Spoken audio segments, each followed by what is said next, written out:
Yeah. This video contains strong language not suitable for all viewers. Viewer discretion is advised. And welcome back to another episode of The Lost Minds of Phandelver. Today we are somewhere. You guys were headed back. I want to say you were leaving the prison. I'm gonna guess. Because you guys went there and the guy gave you the key and then left because he thought that you were taking over for him. Yeah. And then now we're headed to look for Mr. Glassy Staff. I guess I should give a better recap than that. They killed the Helm Horror. They chased away one red brand. Remus made friends with the other one, whose name was Jeff. The one that ran away's name was Bob. And it was Bill, wasn't it? It was Bill. Yeah, you're right. Not Bob. I was like, Bob doesn't sound right. Yeah. They traversed a pitfall trap. They made friends with 3 other red brands. They all found themselves some red cloaks. Then they went back to Jeff, and Jeff was like, yo, what you doing? And they were like, oh, here, we're here to take over for you. And he was like, oh, cool, here are the keys. And Jeff left. So now our intrepid adventurers, which I think Remus has the key. I could be, or the keys. I could be very wrong. I do. You decided not to wake the prisoners, which was a lady named Sarah, and I think her 2 sons, Chris and John. I'm on my loot page, not my character page. So excuse me. But yeah. You guys, your plan was to traverse back to the other end of the basement or crypt because you pretty much cleared everything on this side. And you were going to try to find Glass Staff, and then you were going to rescue the people in the prison. So right now, you are in... Did I ever update your map? I probably didn't. You're over by the coffins. I think you have the coffins. Let me scroll up here to maps. Maps. Yeah, you're in the bottom right room. And the top left room is where you found the rat. So you guys were going to head back that way or to that bottom staircase. Cool. All right. Well, jingle jangle, I got the keys. We're going this way, please. Go to Bojangles. Yeah.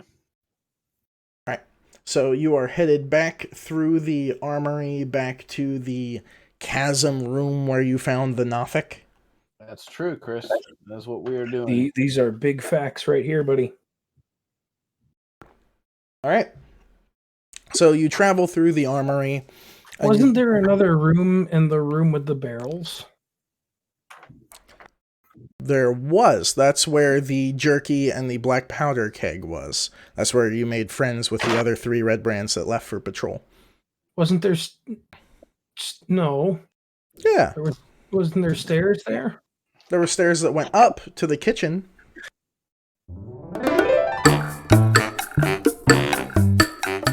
Yep. All right. So we're trying to go back downstairs now, right? I believe that was our hypothesis. Yes, we go back down. Yes. All right. Well, then. Let me make sure I have the right map open here. All right. So I am directionally challenged. Right there. Can someone point us in the right direction? So you're in the room with the coffins. I get that. Yes. The armory is directly north of you. Uh-huh. To your left with those barrels and crates is where the beaver pelts were. But I don't see how we get there. There's a wall between. There's a door. Hallway, yeah, that little nubby. I think is the door. The little rectangle as a door. Brain blast. Yeah, well, I see that, but then like north of the coffin room, there's a door, right, and it leads to a little hallway. And I see that armory. I gotcha. Never mind. All right. Well, how the hell did we get in here? Where did we start when we first? I also added a door into the armory. Okay. Because I wanted to. All right. Well, and I'm not choking on my saliva anymore. One of y'all who is a little bit more directionally competent can lead us back. Where are you trying to go? But we were trying to go back to the room that wasn't the rat room. That wasn't the rat room? Yeah, because we went in the rat room, and that's how we started this whole journey. And we talked Which is the top left room is the rat room. Yeah, and we talked last time about going back down the stairs from the rat room to essentially what was still the cave, and then going to the other side of that tunnel where we first heard soldiers like having drinks and laughing and shit. Okay, so if you look at the top left room, the rat room, yeah, you see the little door directly south of it? Yes. Into that black square? Yeah. That is the door. That's it? That's it. Okay, oh, I understand. All right, well, I guess, Chris, how the fuck do we get there, though? So you would go north through the armory, then you would head west into the room with the barrels and whatnot. Is that where you say you added a door? Because there's no door into the barrels room. There's just a wall. It's a secret door. That top right little niche there, that's the secret door that you found. Okay. That's not where I added a door. That's actually on my map. But there's a secret door there. See, this is why I don't give you guys maps. Yeah, it just doesn't show. Yeah, just say we're going that way. Chris will lead us the way. We're going that way. All right. So you guys head up through the armory, through the room with the crates and boxes and barrels, which were full of like beaver pelts and feathers, not feathers, flour. You head south to the bridge, which crosses the chasm. This is the north of the two bridges. Yep. And you guys want to cross the bridge? Yeah. So you guys all cross the bridge, no problem, no issues. Yep. And then you go down that little hallway with the stairs. Yep. Right there. All right. So you are now there. All right, we're going to turn. I see that there's a door on the left. I know it's not trapped because I've seen red brands. At least, I think we saw someone come out of it. No, we didn't. Well, I'm going to check the door for traps, even though I know there aren't any. All right, roll me an investigation check.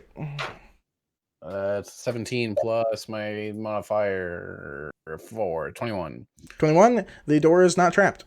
Great. I'm gonna open the door. Okay. So you're just gonna swing it open? Yeah. All right. So you push the door open to find a large, probably 20 by 20 room. There are some barrels along the back wall. There are some crates along the eastern wall. And there's a large table in the middle with 5 red brands sitting around it. Okay. And they all turn and look at you. All right. Hey, how's it going? Oh, who are you? I'm Jeeves. I'm new around here. In fact, just got hooked up in my cloak. I'm gonna stand outside this door. I'm not gonna walk in. Okay. So it's just Remus showing himself in this door? Yeah, I didn't go through that door. Okay. So currently this is the one closest to you to the table. The other ones are all staring at you. The closest one is going to stand up and visibly like wobble on his way over to you. And he's going to go, You just got your cloak. Yeah, just now. Roll me a persuasion check. 16 plus persuasion. Well, he got a 2, so you're good. Your name's Beebs. Jeeves. Jeeves. And he reaches like this wide-handed swing to give you like a handshake. Do you catch the handshake? I'll meet it. Okay. It's, so it is a wet, like sweaty handshake. Yeah. And he's like, well, nice to meet you, Jeeps. We're just playing some cards and having a few drinks, aren't we, boys? And he kind of turns around and goes, So it is quite visibly that these 5 red brands are drunk. Brandon died. Probably has to go do a job. Probably. But these guys, they're drunk. Okay. And I brought some of my boys along as well. Hey, boys, you wanna come on in? They're cool. I'll walk in. Do I want to go in? Who are you saying this to? I will go in. Okay. Brandon said he wasn't going in, so I'm going to go ahead and say that Torak stays outside, but like ready to come in if need be. All right. Until he comes back. Yeah, he's being a sneaky bugbear boy. Actually, I'm going to roll him a stealth check now that you said that. Him's a sneaky boy. And he has like a +9 to stealth, so he's fine. He's the sneakiest He's a boy. giant bugbear. Isn't that weird? It's because they're hairy. They don't have a defined outline, I think is how it works. Is Chewy sneaky? Yeah, he's Chewy sneaky, which worked really well for Chewy. So Tommy and Kados come in, and he kind of like does a Jack Sparrow kind of like wobble, and he goes, I'm Jeebs, nice to meet you, and he goes to shake Tommy's hand. I just kind of look at the guy. What the fuck? And then after he attempts to shake hands, what are you doing, Tommy?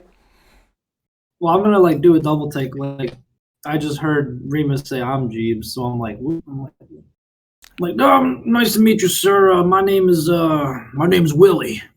Oh, nice to meet you. And who are you? And he points over at you, Kados. Oh, hello. My name is Kados. Very nice to meet you, Steve.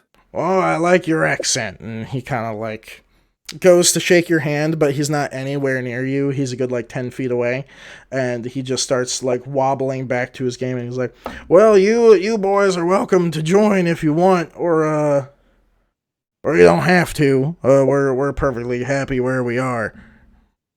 Chris, as I'm in this room and he's been talking to the other guys, can I roll perception to see like a detailed view of the whole room? Yes, roll me a perception check. Excellent. 17 plus 3 is 20. So good rolls today. Yeah, good rolls, except for I rolled all of my d20s, and I'm using the one that rolled a nat 20 on the first one. So it's been, so you got that dice luck. I got the lucky one. So in the middle of the room, there's probably a 5-foot by 10-foot table. With all of these red brands gathered around it, drunkenly playing cards and some sort of dice game. And on the table, you do notice. Need my book here. There's some gold on the table as well as some silver. A pretty like hefty chunk. Is anybody like sitting around the gold? Wait, I think you said there are people. It's in the middle of the table, and they're all sitting around the table. So yes, like the card game. Yeah, they're like playing poker or something. Red? I don't know. Along the southern wall, there is a door leading to you don't know. There's also a shelf along the southeastern wall, like corner-ish area, that has what looks like some books and just like papers and parchment and that kind of. There's a couple inkwells on there, but besides the couple barrels and crates, there's not much more to the room. It is lit with 4 oil lamps. And did you mention it? Sorry, I sometimes lose details. Did you I say also there's a ramble door a lot on the other side of the room? Yes, the southern end of the room. There is a door. All right. Well, I've noted the money on the table. And should a distraction occur and we come back through this way and somebody hasn't already collected their winnings, I'm going to be nabbing that. But I'm going to look at the guy who's been talking to us. And I'm like, well, it was a pleasure meeting you, but we actually have to be on our way. We're just passing through. Oh, well, if you need Glassstaff, he's up there in his room, and if you need orders or if you already know what you're doing, then go about what you want. One more time. What'd you say your name was again, sir? Oh, sorry, Josh. My name's Geegs.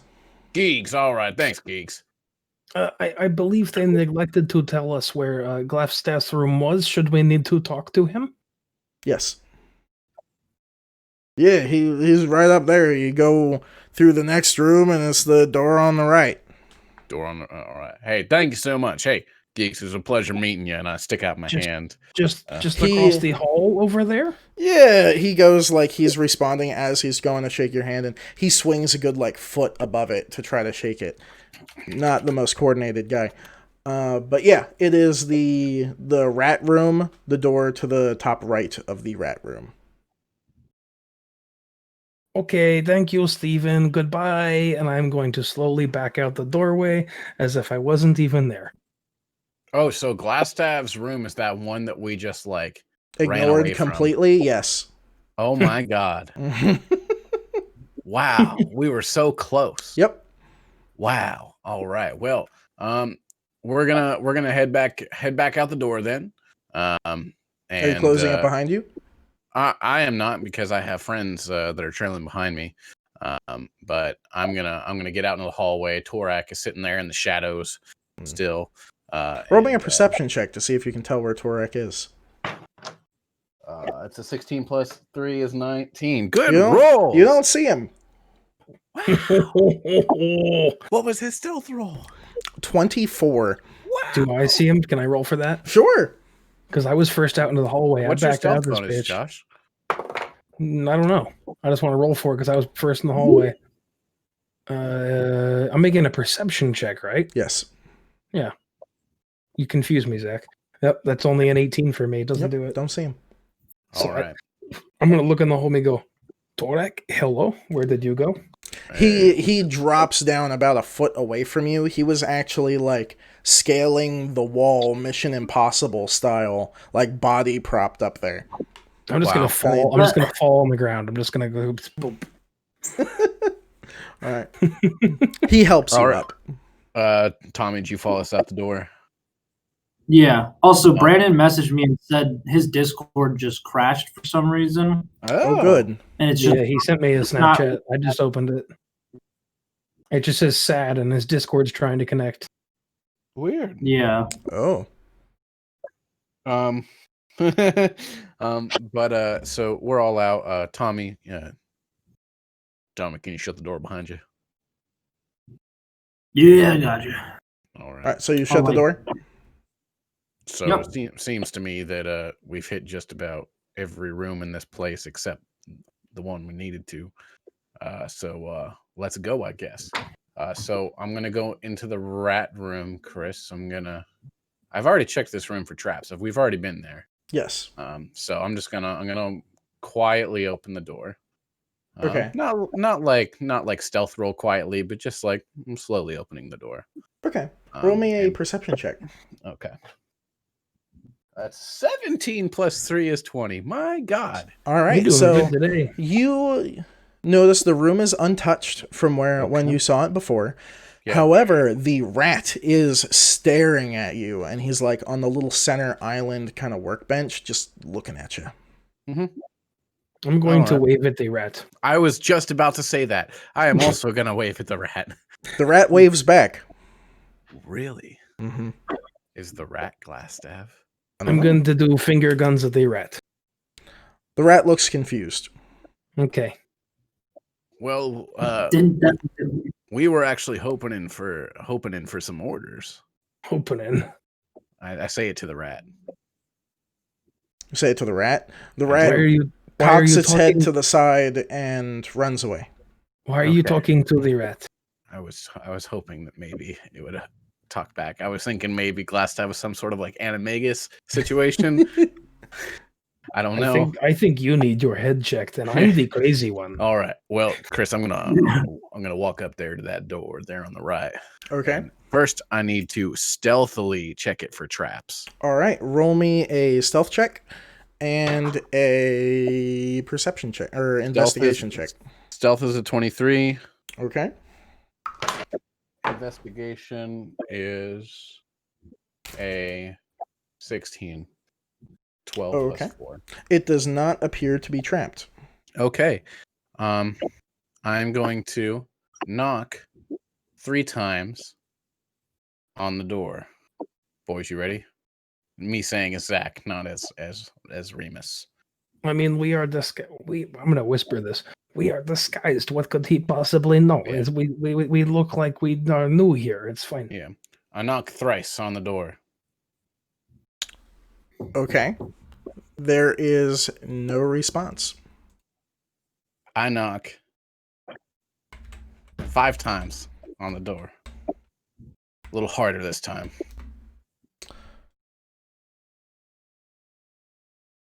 You hear the movement.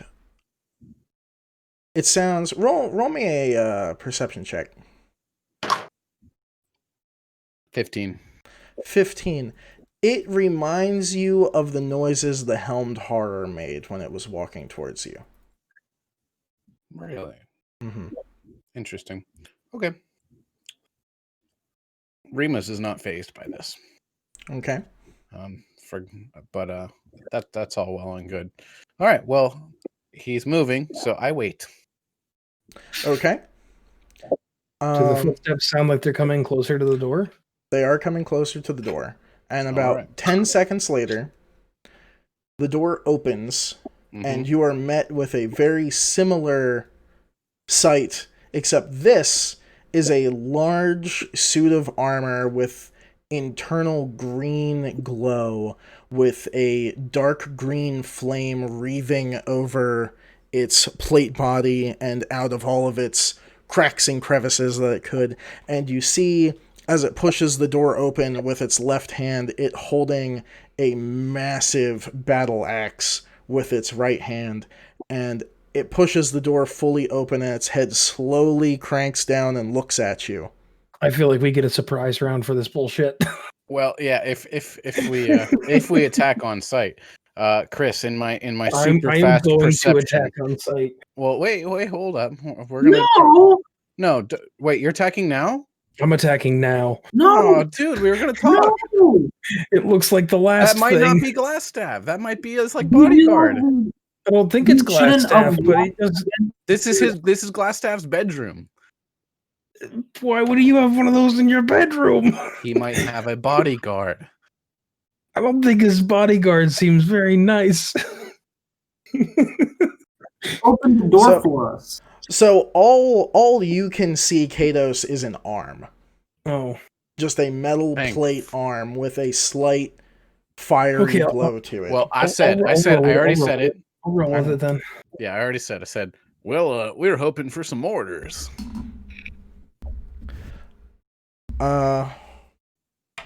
Roll me a persuasion check at disadvantage. Okay. First one is 19. Second one is 18. Okay. You hear... God, I have to pull up this other sheet now. You hear a voice just say, "Sure you are." And, oh boy, I've never done this before. Let's see. As you hear this voice say, "Sure you are," all of a sudden you see a bright, almost like a laser beam, come past this armored figure into the room that you're all in. Torek did not follow you into this room, by the way. I'm just adding that. And it's this very thin red beam that comes through and makes contact with the back wall. And Kados, roll me an Arcana check while I do things. Okie dokie. That is a 22. Very good rolls today, boys. All right, you recognize this as a fireball spell. I need everyone in the room to roll a dexterity saving throw. Okay, I told you. Whoa, what save? Dexterity saving throw.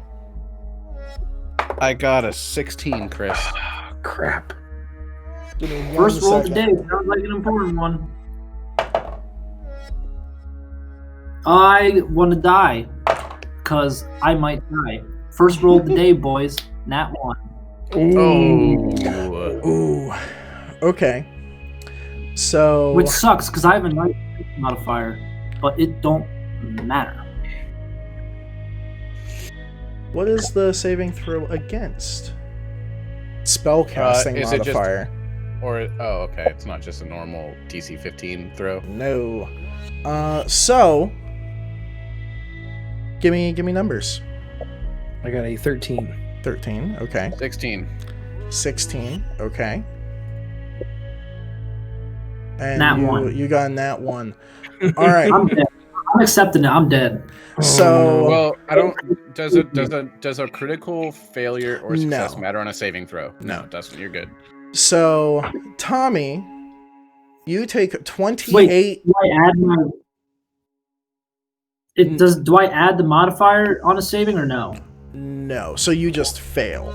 Nothing Right, else okay. like happens to you, but like let's say you had like a saving throw of plus like 15, you would still fail because you rolled in that one.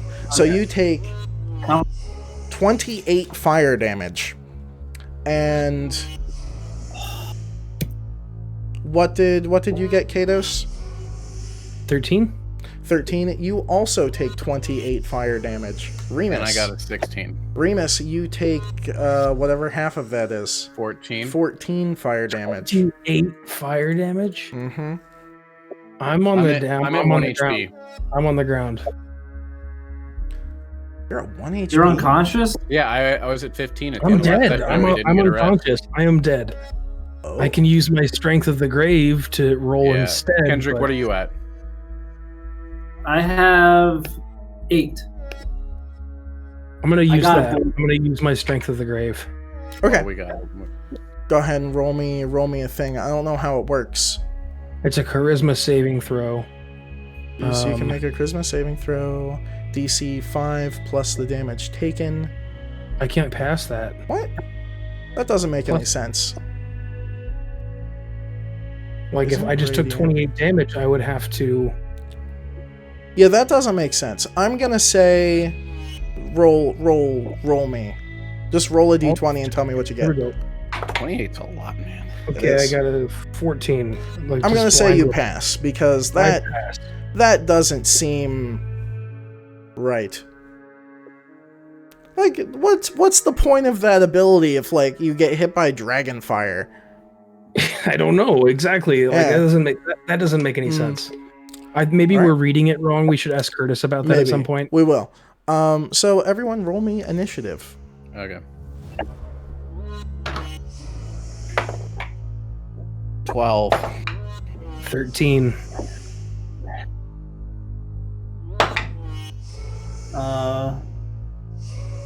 Ooh, Oh, he's alive.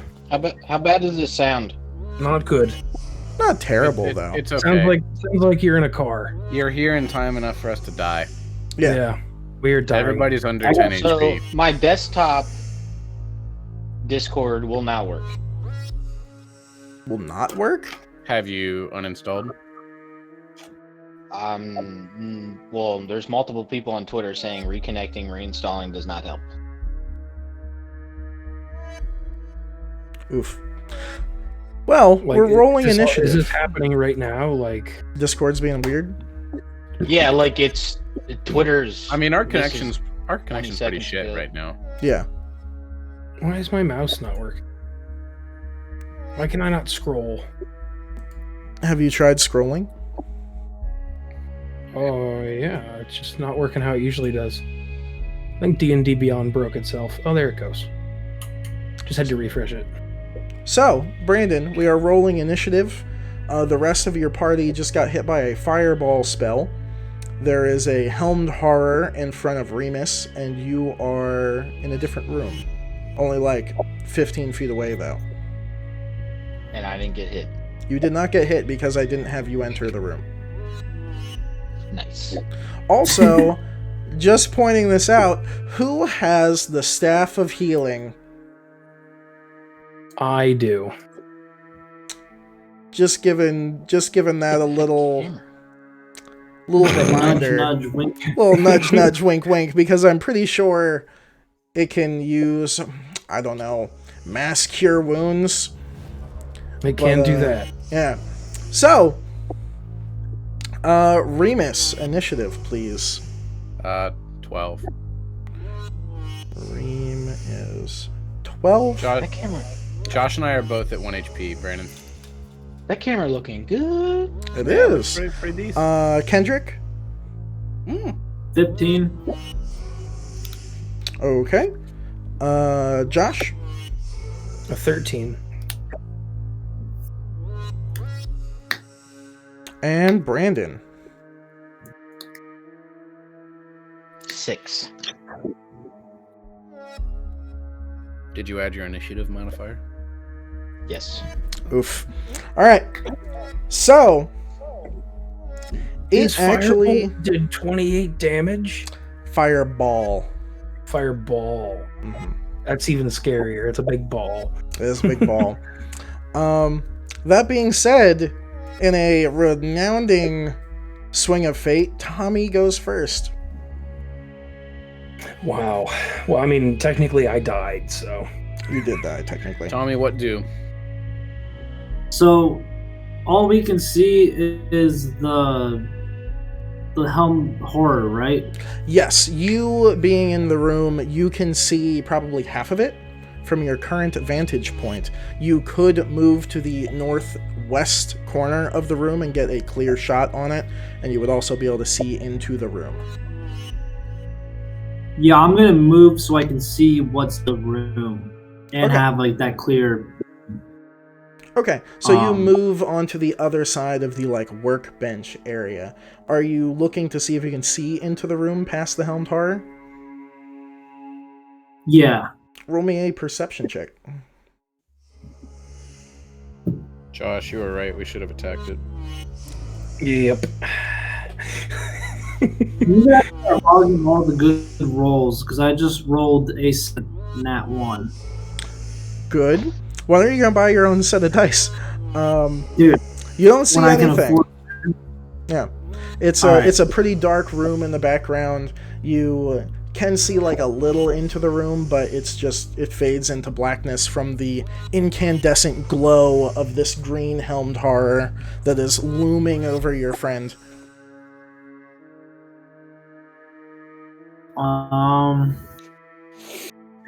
I guess all I can do is try to hit the Helmed Horror. Are we doing this the way we did last time, or are we doing this the way Helmed Horrors apparently are terrifyingly actually like?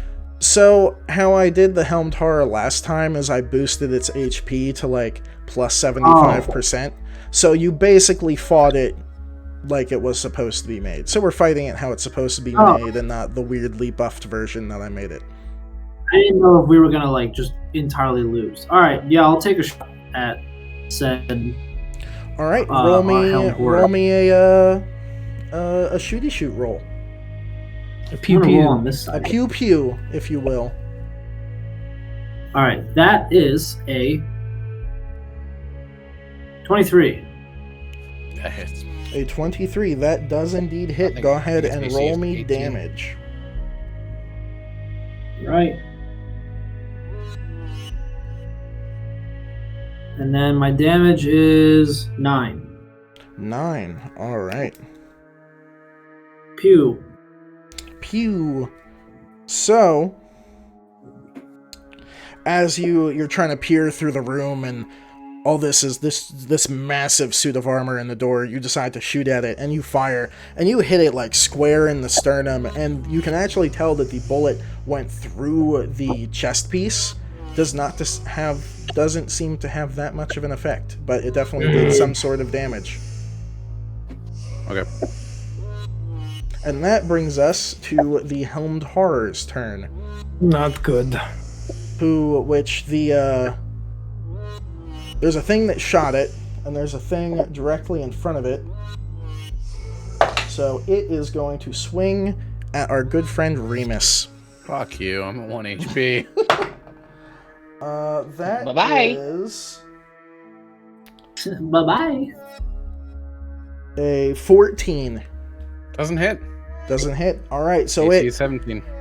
lets go of the door and grabs the other end of this axe and swings up at you in an uppercut-like fashion, and you just dodge out of the way. It's now going to come around for a second hit, and that is a 16. Doesn't hit.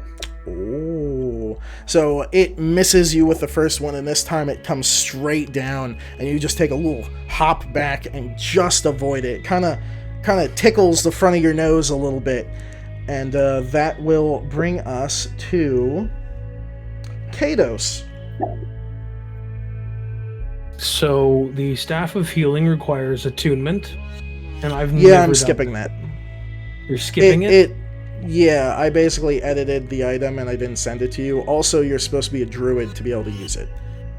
Again, changing that so anyone in the party, because we don't have a cleric. Yeah. I'm gonna go for a mass cure wounds just for the fuck of it. Wait, describe to me how you pull out this staff, Josh. I want to know. I've been holding it the whole time. I don't have any weapons. Do you do a spinny? Do you do anything fun? Is this like Avatar: The Last Airbender? You spin it around? Yeah, I'm gonna do a spinny. I'm gonna stabbing it to the ground. Yeah, thank you. That's all I wanted. So you are expending 5 charges of its 10 charges to do a mass cure wounds. The staff regenerates 1d6 plus 4. Okay, we don't care about that. I don't know how cure wounds works. Mass cure wounds works. Let's click on that. I think it's 3d8s. Alright, so a wave of healing energy washes out from a point of your choice within range. The range is 30 feet. I assume you're casting it so you hit everyone. Choose up to 6 creatures. There's less than that. Each target regains hit points equal to 3d8 plus your spell casting ability modifier. This spell has no effect on undead or constructs. So that's 3d8 plus 5. I'm charisma based. Yes. There you go. That's what you get, boys. 3d8 plus 5. Let's see the rolls, Josh. Come on. Bring Daddy home. Do I roll or does everybody roll? You roll. You roll. Okay. So that is 21. 8, 4, 4 plus 5. Nice. All right. Thank you. All right, so that is your action. You still have a bonus action and a movement. I don't think I can do anything for a bonus action. I'm useless.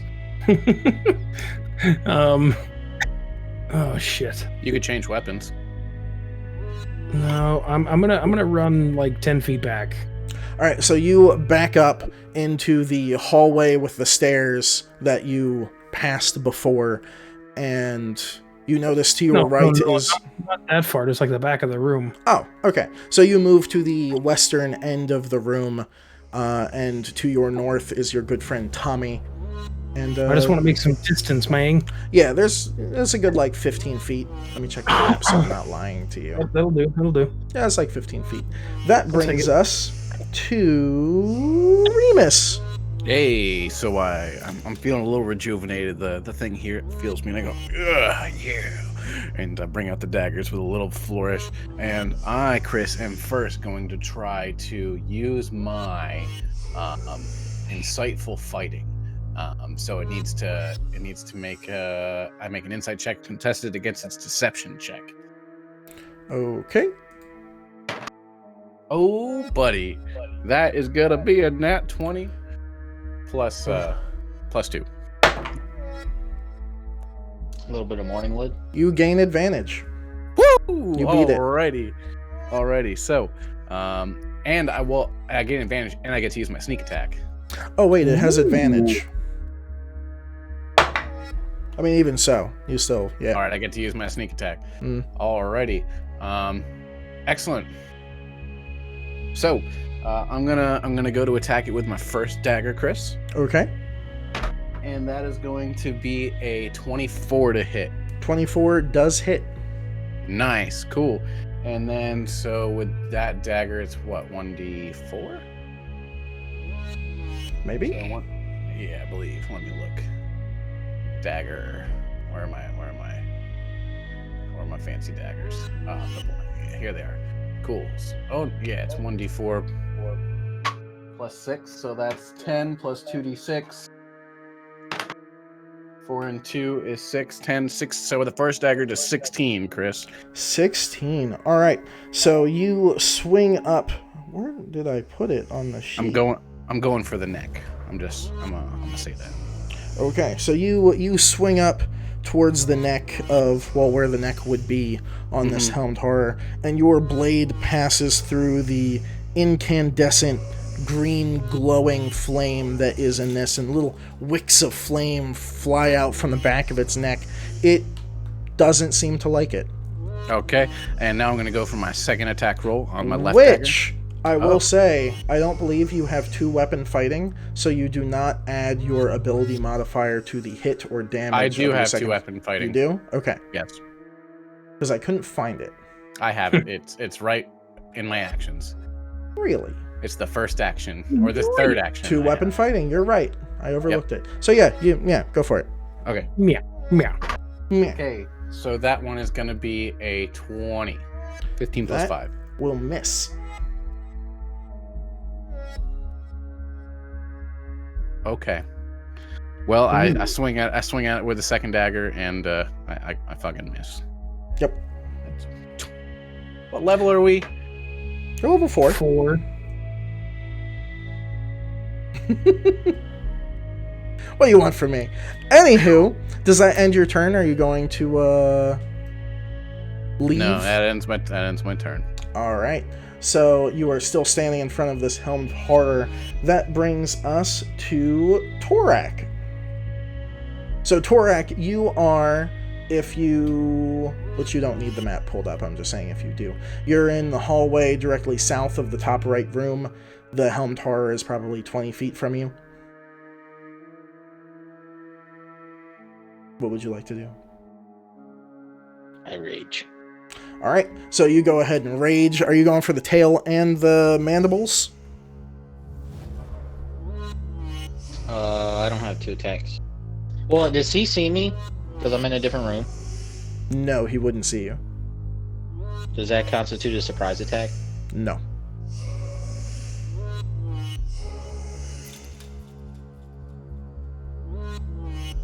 Well, Because he... with my 2. Okay.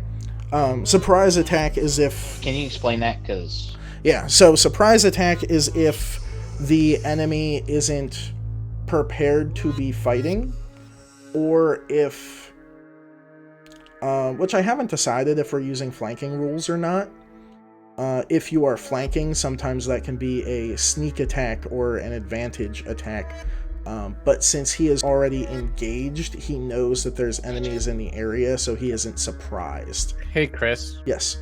I've got a question. Yes. Do my daggers add to my attack roll? Yes. Okay. I believe by We 1. Okay. Its AC isn't 21? Its AC is 21. Okay. We don't have to retcon it, but I would have hit. Which the daggers, do you have them equipped? I do. I would have Anyway, hit. I forgot to add the daggers because I'm just not used to using them. Oh. Yeah, because I had a 15 plus 5, which is my dex modifier. Why does it say hit plus 0? Because I made the weapon. Oh. Because they're not real. A +1 dagger is real. Well, I must have just overlooked that. I mean, they're not real as in, like, I can't search a real, like an already programmed item. Yeah, you can't. It's a plus. They're 2 +1 daggers that are named the Black Hawk Talons. Yeah. I'm just saying. What I meant is like you can search weapons in D&D Beyond, and they're not there. Yeah, you could search +1 daggers. Really? Yes. Oh, I didn't know that. Just a +1 dagger. Okay. Anywho, roll me damage on the second hit, just for the fun of it. Sure? Yeah. Okay. I'm sorry, I should have explained that when I gave them to you. It's okay, man. And I don't like to retcon things. So I'm sorry, Brandon. I just had the thought and I couldn't wait. So he's got thoughts. Yeah, no. So that's 1d4 plus 6. So that's 6 plus 6. It would have been another 12. Another 12. Okay. Yeah, okay. So the second dagger that originally missed, but you swing back down at an angle, does make contact with kind of its shoulder area, and yeah, you did hit it. All right. So Brandon, you're going to slap it with your tail? Yeah, I move within 15 feet. Sorry about that, Brandon. So you move into the room and you swing your tail at it. Go ahead and roll me a tail attack. Kendrick's feet are now on wikifeet.com. Subscribe for more. Is a... Bro, I got some nasty ass feet. That shouldn't be up there. 18 plus 6, 24. That will hit. Go ahead and roll me damage.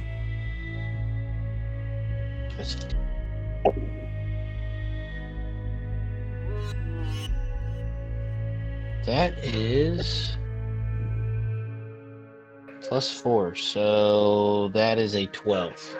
A 12. All right. So you swing your tail over around your shoulder, and you make contact with the side of his helmet, kind of knocking him to the side against the wall a little bit. And his head stays cocked at an angle, but slowly rotates and is now looking at you. And you can just see this incandescent green glow with little wisps of flame coming out of its like little eye slit, and it does not seem happy. Does that matter if it's piercing damage instead of just regular? Just for your information. Sometimes, yes, but for this, I looked to see what kind of damage it was. Gotcha. All Can right. you hear the dogs? Because if you can, I'm gonna mute. Every so often, but it's really not that loud. It's like a far away biff, biff. So that brings us to... Let's see...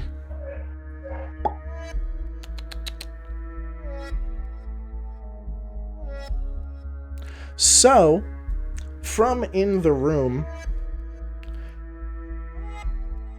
I don't know how this works. Bip bap bam. Creature within range, dart deals 1d4 plus piercing damage.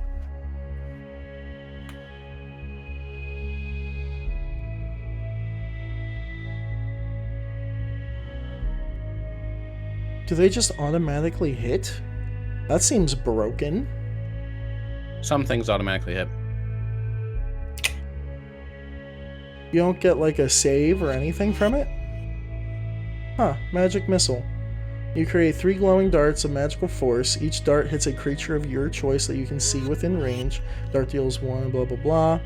All the darts all strike simultaneously, and you can direct them to hit one creature or several. Alright, so... Oh wait, do you roll for magic missile? Doesn't say make a ranged spell attack. So I guess it just hits.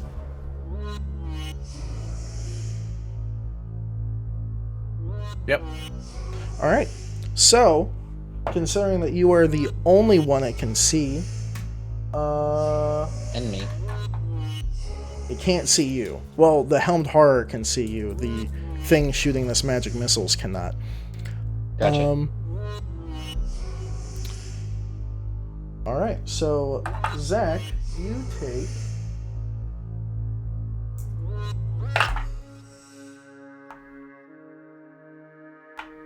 13 force damage from 4 magic missiles come whizzing around this Helmed Horror and just hit you in the chest one after the other, knocking you back a couple steps.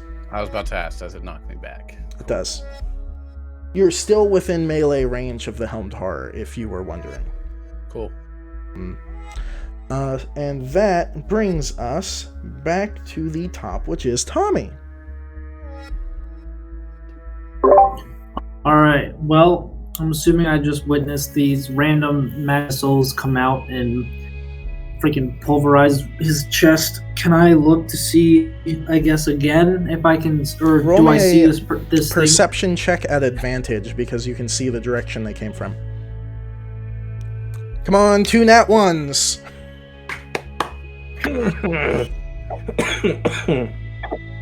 Perception? Yep.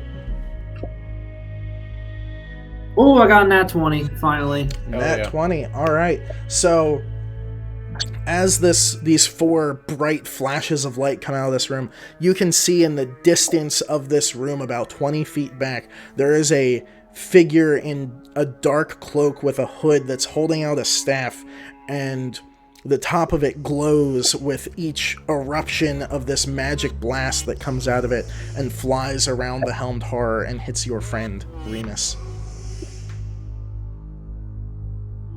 Can't see face or anything. What? Can't see a face. Like, is his cloak like one of these? Yeah, John, yeah, where his it's like- cloak is up. You can't see his face. How far away is he from me? He would be about 30 feet. With a Helmed Horror Alright. between you. would I have a shot? Do you have sharpshooter? Yes. You do have sharpshooter. Adept marksman, deadeye, piercing shot, action surge. That is a feat. Where do you find feats? Under features and trait. Under your ankles, usually. Here. That's where my feats are. Sharpshooter. Boom. Yeah. So you would indeed have a shot. Because you can ignore up to 3/4 cover with sharpshooter, and he's only behind half cover. So you would just have a straight roll. Brandon's back. Looks like I'm resistant to fire damage. That should have been important. Oh, then you should add some hit points in there, bud. Yeah, I should. And how many hit points were you at before? Was I at before all of this? 25. 25, and it hit you for 28. So you can uncheck your deaths thing because that 28 damage wouldn't have killed you because it would have only done 14 damage. Right. Mm-hmm. Brandon's computer works. So Tommy, you're shooting at the guy? No, I'm gonna try something fancy. Oh Jesus. Okay. I'm gonna use a grit point to use Deadeye shot, which gives me advantage on a firearm attack. Okay. And I'm going to aim for his staff. Ooh. Like the top staff. Why wouldn't you just aim at him? That would be a disarming shot, which you don't have, to my knowledge. Oh, I don't have. No, you have Deadeye and piercing shot. Are you trying to knock the staff out of his hand? That was kind of the... Yeah, so that's a different trick shot that you don't have at the moment. Okay. I could let you try it, but it would be difficult. Really? Yeah. You should have aimed for the head. Yeah, I'll just aim for his head then. Okay. So give me a ranged attack at advantage. Yeah, I'll still use the Deadeye.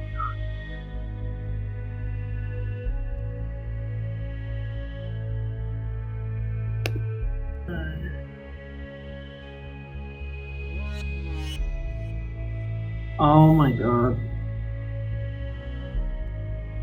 I rolled a 2, and then I rolled a 1. So with advantage, I take the 2 plus 8 is 10. Is 10. Okay. You do miss, however... the character has... Ricochets and hit him in the ass.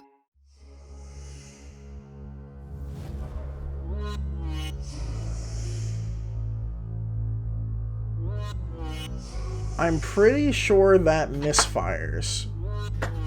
Because you rolled a 2. Oh, 3 damage, range, type, proficiency. We're learning so much today.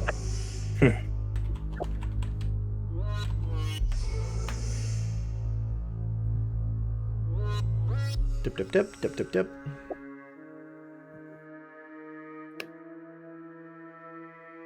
Whenever you make an attack roll with a firearm and the dice roll is equal or lower to the weapon's misfire score, which pistol has a misfire of 1 because it's the base pistol, so you do not misfire. Why do I have to look up a separate web page on D&D Beyond to find out that information? I know, I couldn't find it.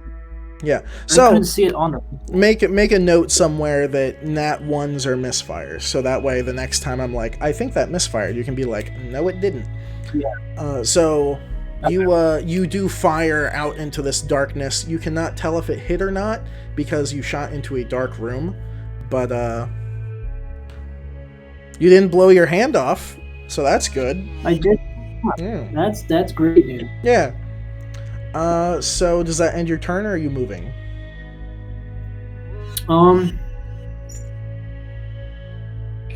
No, I'll end my turn. You end your turn? Yeah. Okay. So that brings us to the Helmed Horror, which is still in the doorway in front of Remus. It does notice, it was looking at Torak, but with you firing into this room, it now seems to be more concerned about you than anyone else. So the Helmed Horror is actually going to walk past our good friend Remus. You do get an opportunity attack.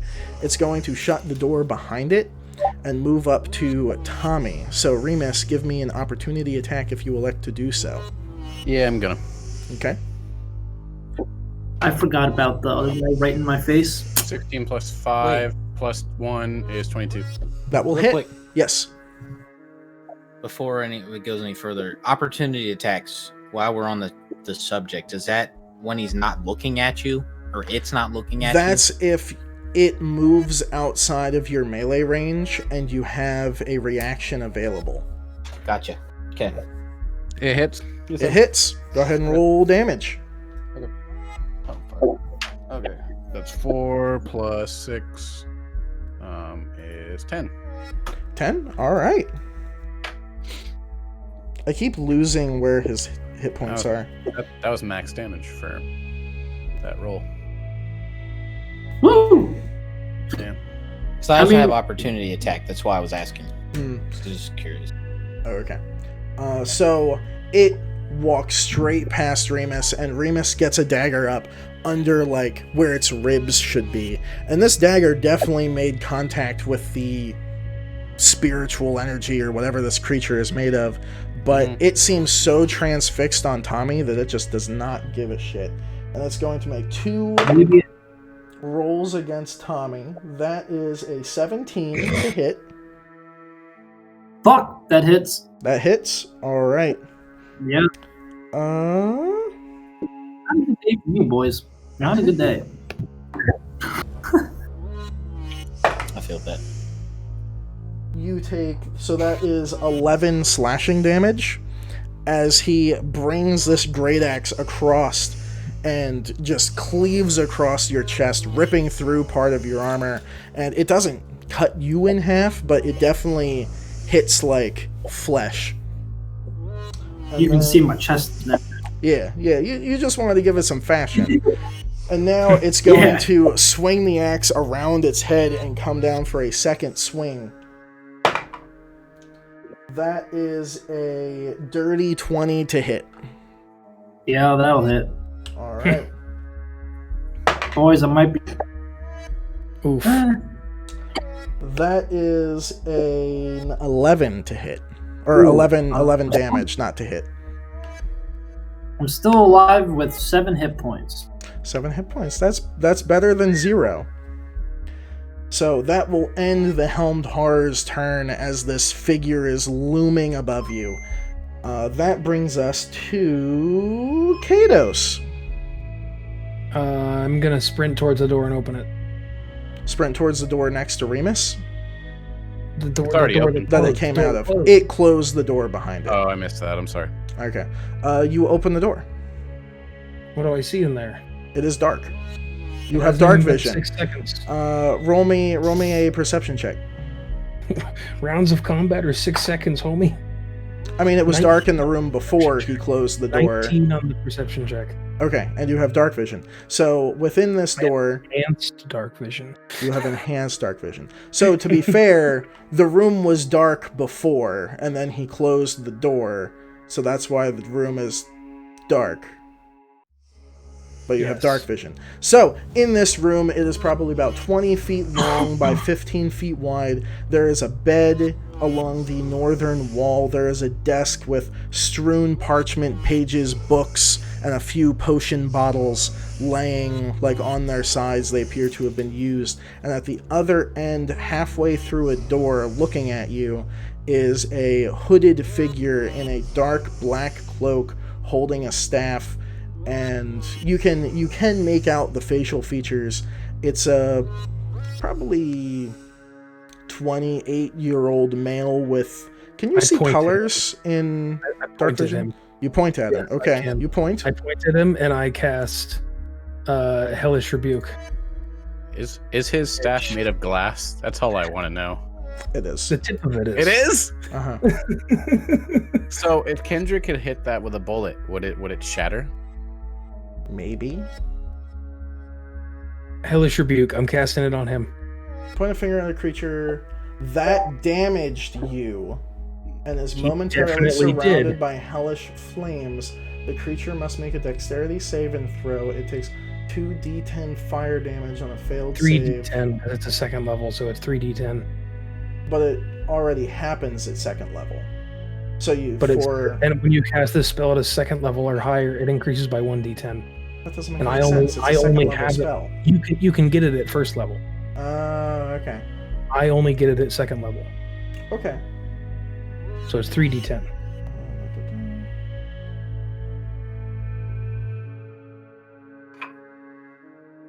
Instantaneous.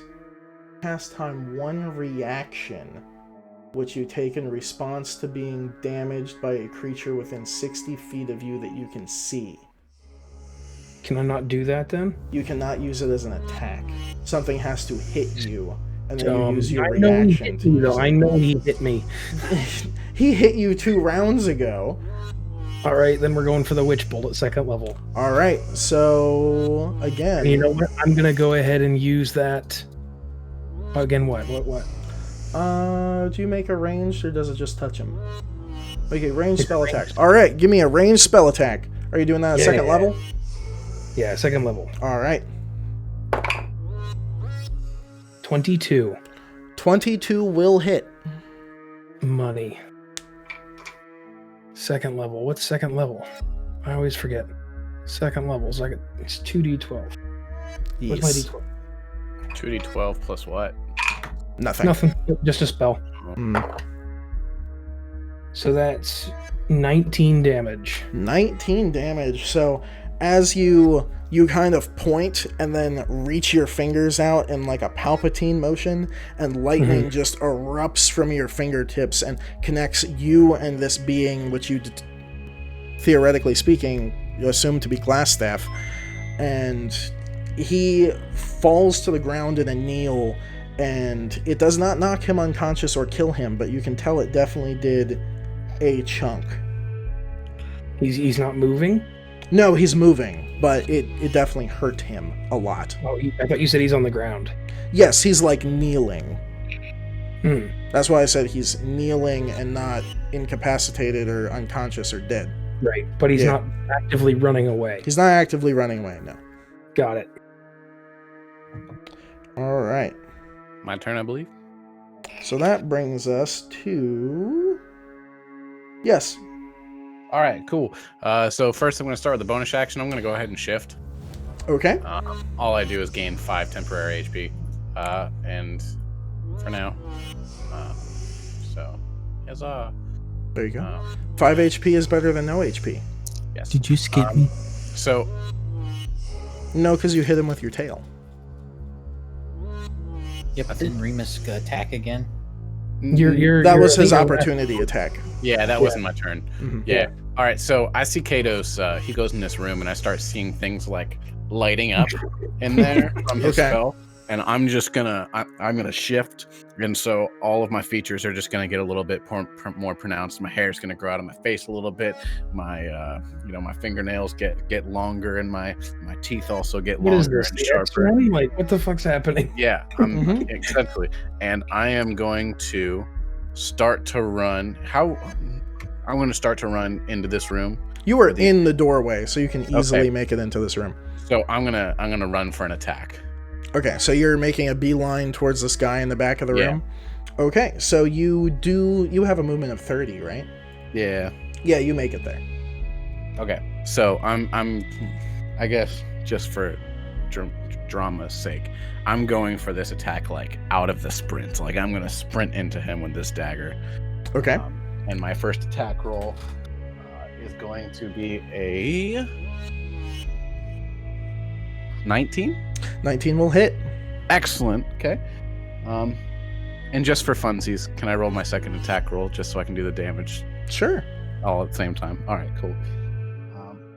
And my second attack roll with the other dagger is going to be a 24. That will also hit. My math works. No, it's 25. Damn. 25. All right, cool. So that is 1d4 plus 10 plus 6 is, that one's 9, and the second one is going to be 7. So I run in, I see that he's on the ground. I'm just going to sprint in, and as I'm running, I'm going to turn my daggers around in my hand so that I'm holding them with the blade facing this way, and I'm going to go for two stabbing attacks on his shoulders as he's kneeling down. Okay, so you run in, and your 2 blades reach out and make contact with either side of his neck. How do you want to do this? Yes.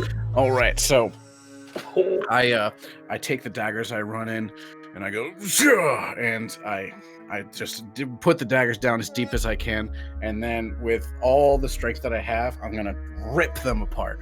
Not like pull them out. I'm gonna rip them. Okay. So as you plunge these daggers into this guy's like collarbone neck area, his head barely looks up at you as these electrical arcs are moving around your body and into his, and the daggers dig all the way down into their hilts, and you rip apart, and you can see his collarbone shatter out from his chest, and you see the light just fade from his eyes, and he falls backwards dead on the ground. Nice. Well, I guess we killed that one. Yeah. Does that end your turn? That one, I believe it does. Okay, that brings us to Torek, Who's still alive? the Helmed Horror.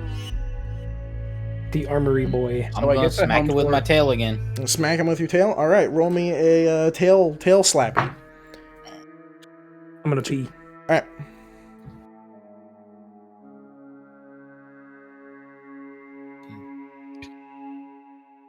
17 plus 6. 25. Will hit. Go ahead and roll damage. 20, yeah. No, 23. Sorry. Yep, still hits.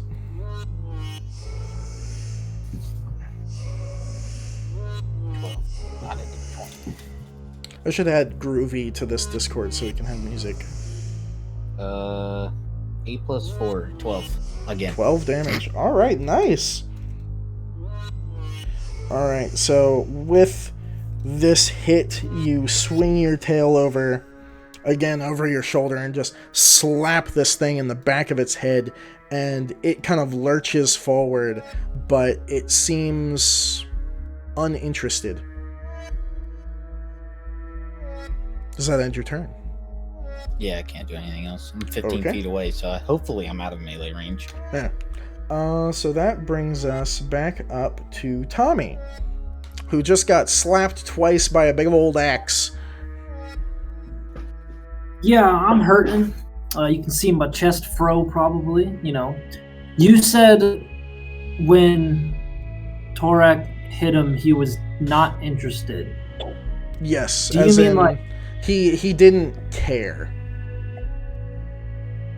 It still did damage, but like he's more interested in other things. Yeah, I'm trying to think. Think hard. Because we just killed the dude he's probably guarding. So, like, does he have a purpose anymore? We need to continue to kill him. What is my purpose? But I'm also pretty pissed because he just slashed my chest open, so I'm going to shoot him in the face.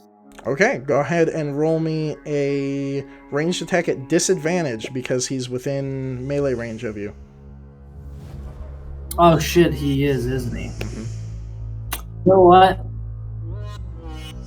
Nah, I'll try to stab him with my rapier. I'll do that All right. instead. Go ahead and roll me a I do- stabby. I was gonna say a joke there, but it'd be not nice. So, It'd be rude. well, Oh, fuck you, I know. it wouldn't be sensitive. I already got it. That's a 19 to hit. 19, that will... Wait.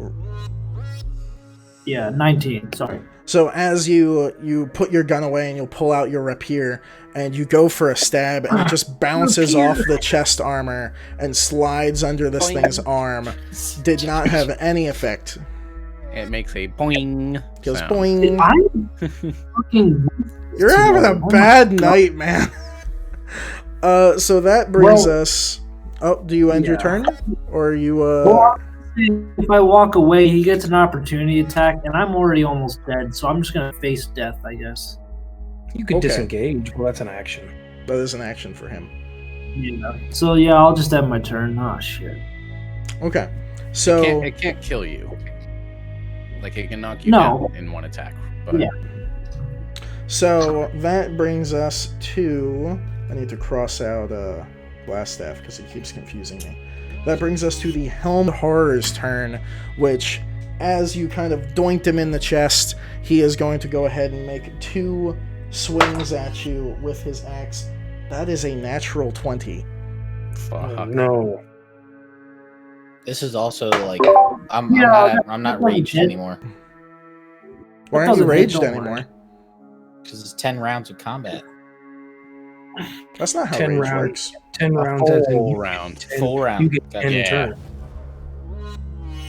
1 minute. Yeah, a whole round of combat, like all Is of 6 us, seconds. is 6 seconds. So all of our turns happen Oh. within 6 seconds. Yeah, we've been fighting for maybe like 24 Oh. seconds at this point. Yeah. Oh, that's interesting. Your rage only lasts for a minute. Mhm. Mine lasts for as long until I don't take damage or attack anything. Interesting. The more you know. It might just be the Path of the Beast thing that I picked. Yeah, I it don't know. probably is. So that is 19 damage of slashing damage to you, Tommy. He down. Do are negative health points a thing? Only if it does over your maximum, like, say you have 20 total hit points and it does 40 damage to you, then you would outright be dead. But you have more total hit points than that, so you are now unconscious. So yep, I got the failure, success, death save screen thing up. I've never experienced this, so. Alright, Okay, so cool. he's going to make his second attack at you, which is at advantage because you're prone. Man, you pissed him off. So that is a 21 to hit. Oh no. Wait, I'm still getting hit while I'm Yes. Oh down? yeah. Uh-huh. Oh yeah, you can do that. That's not good. Uh, That is not good at all. So Yeah, because he hit you and you are down, that is an automatic 2 death saving throws failed. That means if you fail one more time, you actually die. Mm-hmm. Oh, so I gotta click 2 failures. Yep. Yeah, yep. So your how do friends I clicked better. on it. Well, we know that you have failed twice, so we'll keep an eyeball on that. Tommy. 2. Yeah, I just marked it. All right. So that brings us to Kados' turn.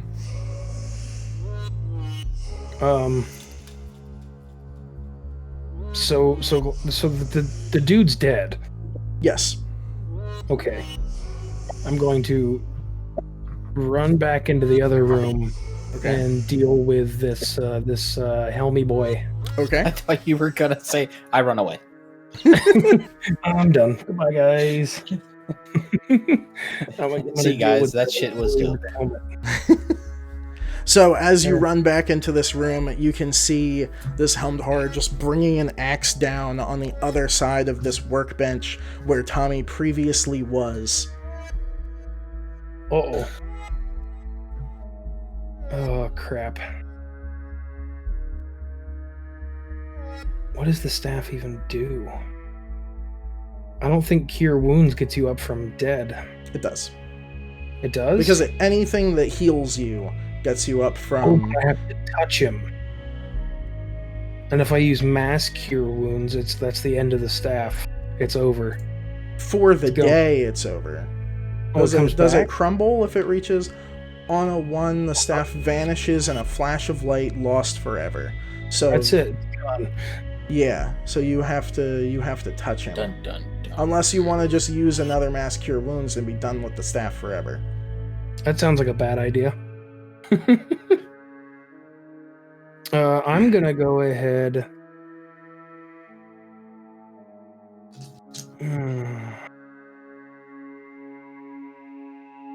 Crap. You have enough movement to make it around. Like, you wouldn't take an opportunity attack getting to him. Because you would move around the workbench to the south and the Helmed Horror is to the north. So you would enter the Helmed Horror's melee range, but that would be when you were touching Tommy. Okay, I'm gonna do that. Okay, so go ahead and do me a Cure Wounds. I think you roll for that as well. 1d8 plus your spellcasting ability modifier. Yes. Well, I can do it at other levels, can't I? 1 charge per spell level. Up to So 4th. I'll do it at level... I'll do it at level 3. Okay, so that would be 3d8 plus your spellcasting ability modifier. Yeah. Which is the same as doing the math. Yeah. So... 6... 14... 19 health. You get 19 health. Alright, so Kendrick is still on the ground, but Tommy is now alive, and you're kind of a little groggy, and you open your eyes to see Kados just above your head looking down at you, and your eyes kind of roll down towards your feet, and you see this massive figure still looming above you. I'm gonna say, oh, hello, and then I'm gonna use my meta magic to cast Witch Bolt as a bonus action on this thing. Okay. Now, you can't cast it above 2nd level, which you can't do right now anyway. You could cast it at 2nd level if you wanted to, you just can't do it above it. I'm out of 2nd level slots. Okay. So, hi, Tommy. Tommy, touch the bud.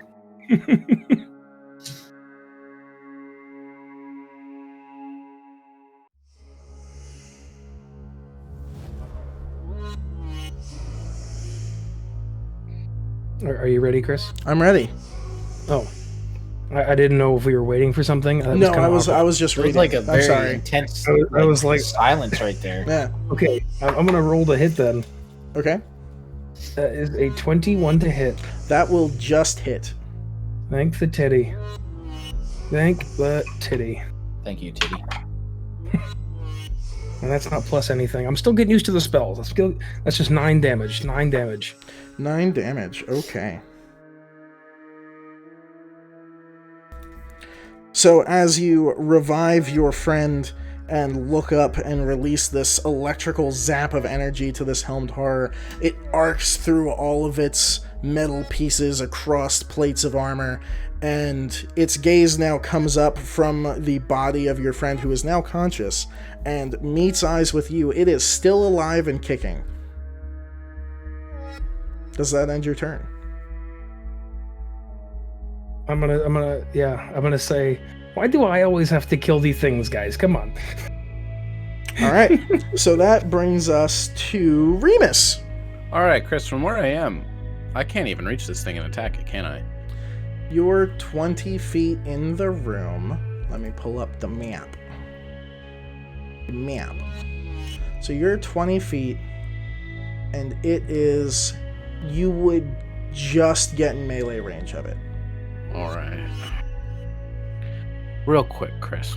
Mm-hmm. Before I dash out there, Mm-hmm. what do I now see in the room around this dead guy? And now So that you everything's actually calmed down in can't this see room- your friend that is on the floor because he's on the other side of a workbench. So Oh, I'm as talking you- about, what do I see in the room that I'm currently in? Oh, that you're currently in. Yeah. Roll me a before perception I check. leave. Roll me a perception check. Before I go. I got a 17. A 17. And you do have dark vision, yes? I do. Okay. So as this dead limp body is bleeding profusely all over around it, you notice in the room there's a desk, there's a bed, there's a scroll that has been opened, and there's a little bit of smoke trailing off of it, and there's a second sealed scroll next to it. There are a couple potion bottles that are kind of toppled over on their sides, And next to the bed, you do notice a small safe about a foot by a foot. Foot by a foot by a foot. Because 3 dimensions. Because we live in the real world. Cubed. It's a cube. Well, I'm gonna be a good boy. I'm gonna dash in the room, and I'm gonna go for an attack on the armor. Okay, go ahead and... Because I'm coming from behind this thing, does it know I'm coming? Wink. I'm gonna go with a no because of what this thing is. Okay, yeah, I'm going for like an Arya Stark run and jump and stab. Okay, so I can use sneak then? No. Okay. You could... No, I said it would not be a sneak attack. Because of what this creature is. Is my mic picking up everything I'm saying? Yeah, you're good, buddy. I guess. Okay. I guess. So this creature has like blind sight and can see in all directions. Okay. It's a bitch. Okay. Well, I'm gonna run, and I'm gonna use my insightful fighting anyway. Okay, go ahead and give me a insight, T-boy. Where's my modifier? Insight. 16. That fails. Okay, that's okay. I'm gonna go for my first attack. Okay, so that is at disadvantage now, I believe. Correct. And I got a 15, which doesn't hit. And then I'm gonna go for the second one. Okay. I got a 1, 2, 3, 4, 5, 6, 7, 8, 9, 10, And 11, that 12, is 13. a 7, which also does not hit. So you rush into the room, and you're a little distracted by seeing a safe sitting there unguarded on the ground, and you go for 2 swipes against this Helm Horror, and the one ricochets off the armor, sending sparks flying, and the other one, you don't know how because his back is towards you, but he moves out of the way of your second swing completely. Okay. Does that end your turn? Nothing else I can do. I've already used my bonus action. All right, that brings us to Torek. Gotta smack him again with the tail. All right, go ahead and give me a smacky roll.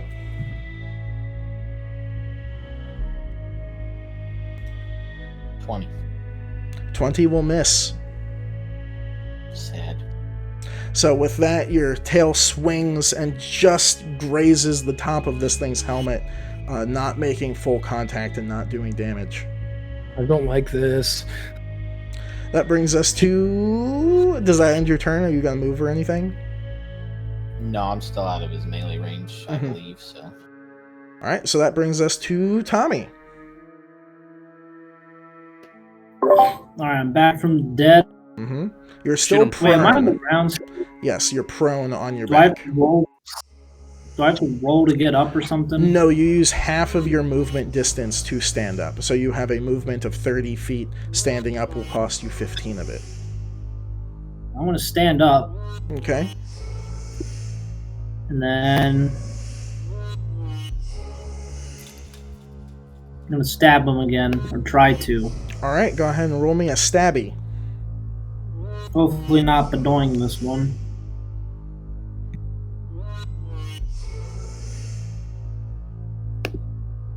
That's a 22. That will hit. I'm doing something.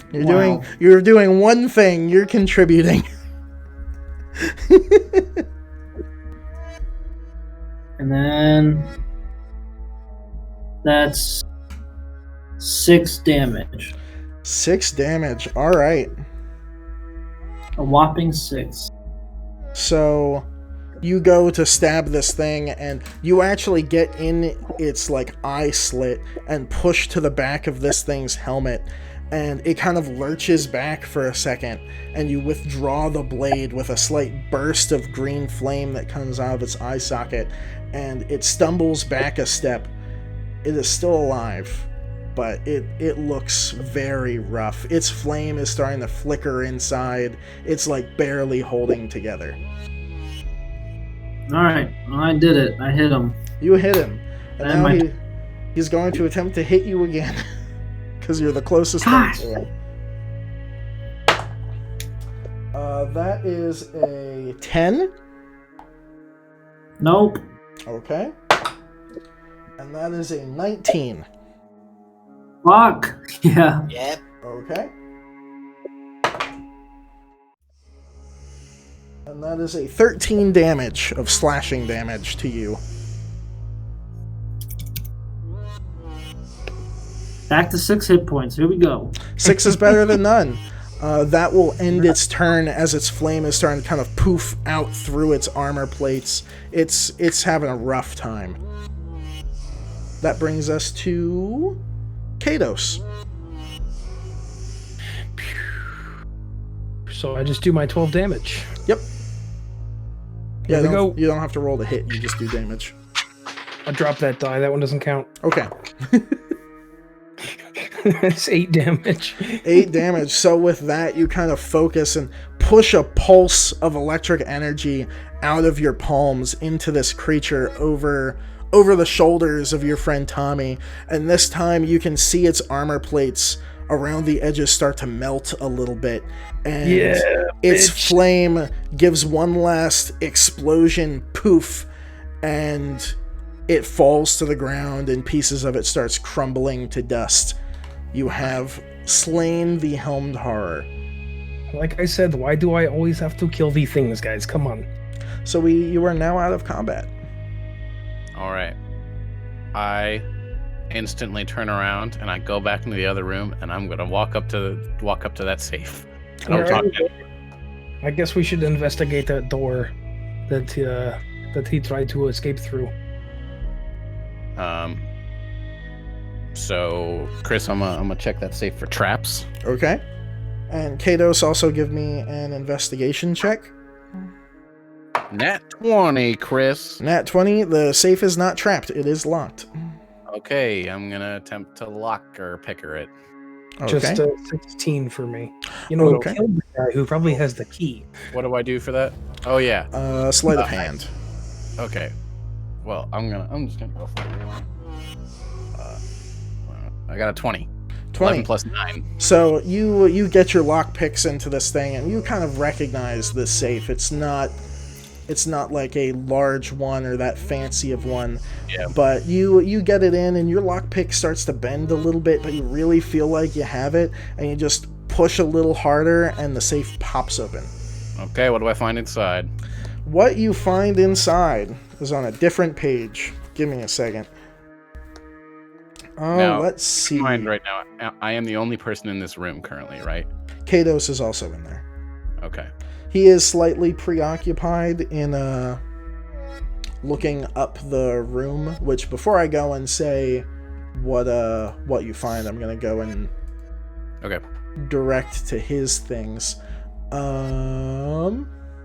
Because I have to find what was in the safe. It's in there somewhere. Blah, blah, blah. Blah, blah, blah. He has a safe. Okay. So as you look through this door, it is a dark stairway leading to the north to another stone door to your east of it. That's the only thing in there. The stairway is not lit or anything like that. The stairway goes up or down? Up. Up. Guys, it looks like he had some kind of secret exit over here, and I think he was trying to run away. Okay. So as Remus is opening and looking now in the safe, what is Torak and Tommy doing?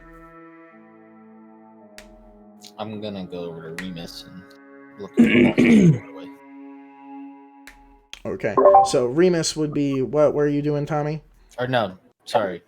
Not Remus, Kados. Okay. So you go over and you're looking up this stairway too. You see the same thing. Tommy, what are you doing? I'm gonna go in to the room and I'll do like what Chaos are doing, but I'm definitely like keeping to myself because I'm almost unconscious again, so I'm just like not having a good day. As you go to step over the remnants of the Helmed Horror, you do kick an item, which you look down and you are met with the great axe which is left by this thing, and a set of bracers laying on the ground. Because we forgot to search it. You son of a bitch. I'll pick up both. You'll pick up both? And I'm going to keep the bracer. I'm going to ask Torak. I'm going to be like, hey, Torak, you think you would want to use this big thing? I'll take it. Not for little men. Not for you're right. I will keep the bracers. Okay. Roll me an Arcana check. Oh God, do I even know Arcana? I guess.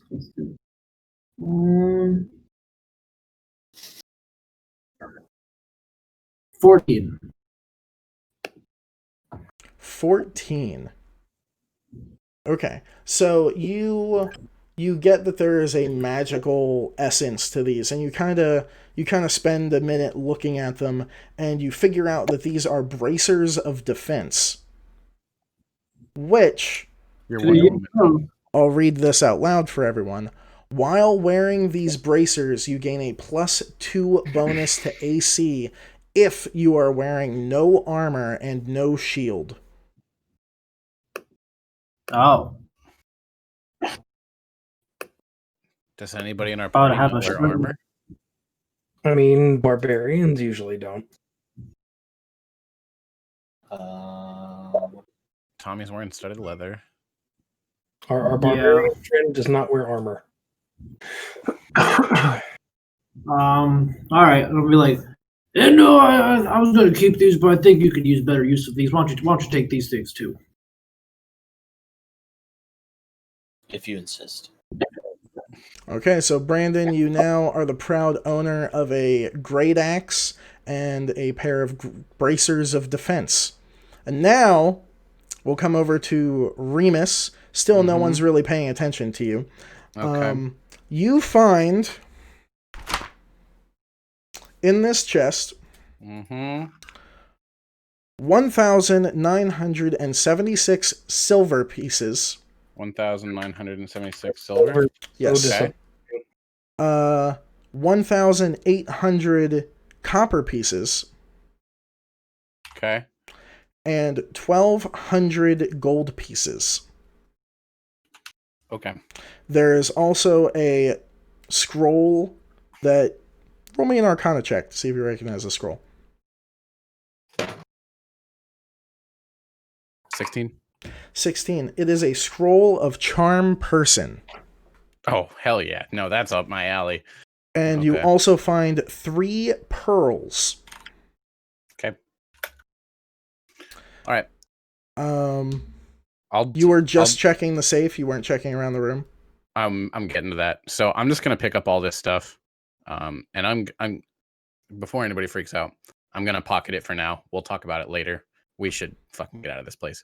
I'm gonna quickly, because I'm like spooked because we were kind of loud. There's a giant fireball.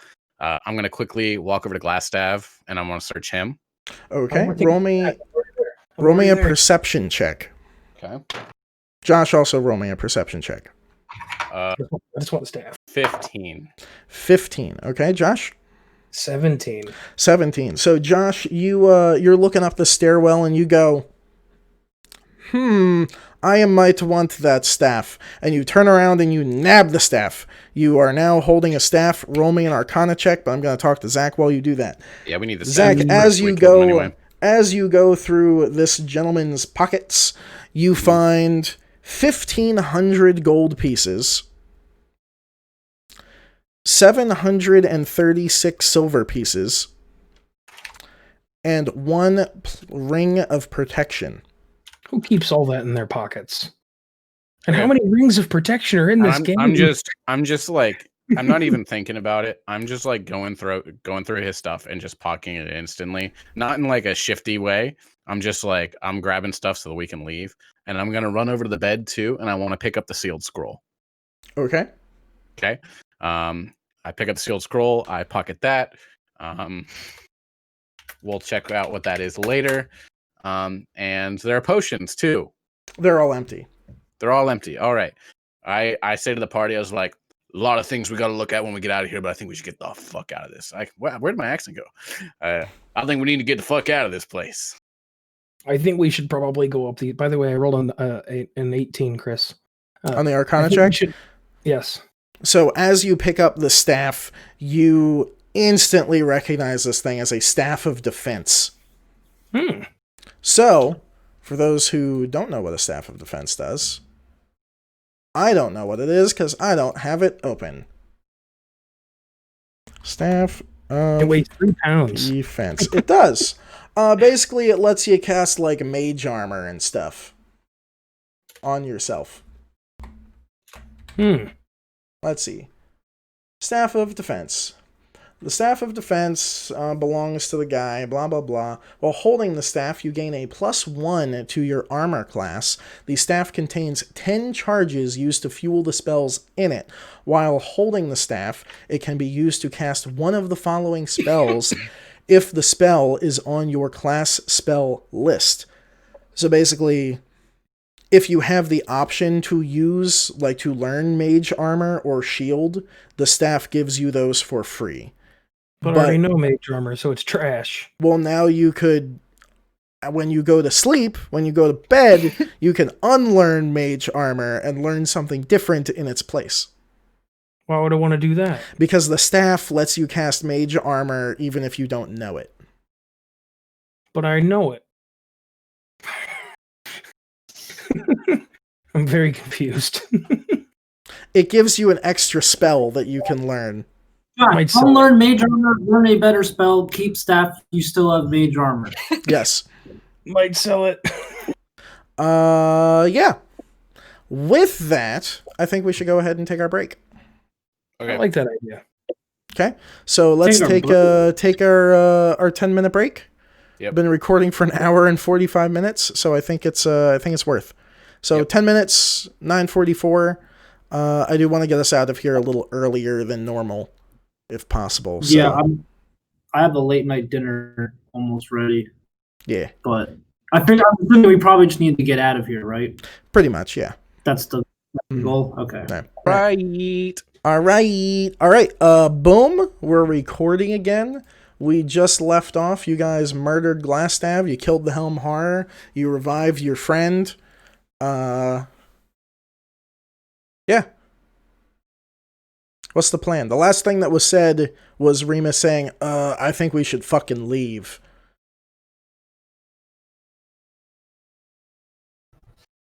Tommy is nodding.